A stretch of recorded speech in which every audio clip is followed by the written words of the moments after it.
Il corniolo.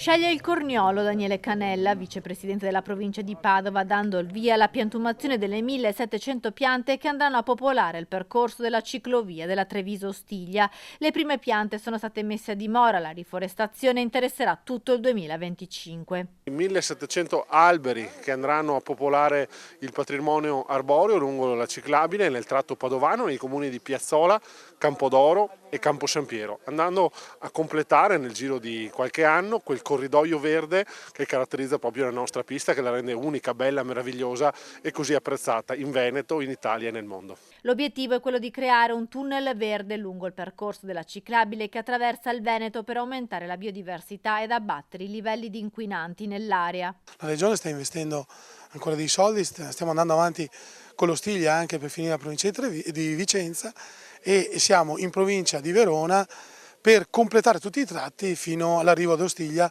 che sarà fatto nei prossimi anni. Il progetto di ripopolamento arboreo lungo la Treviso-Ostiglia vede la collaborazione di Wonetor, dei ricercatori di Etifore e dell'Università di Padova ed è sostenuto da Ali. È un territorio bellissimo, basta guardarsi attorno qui oggi, una campagna meravigliosa, è un segno tanto importante, insomma piantare alberi è una cosa significativa per l'aspetto paesaggistico, per l'aspetto ambientale.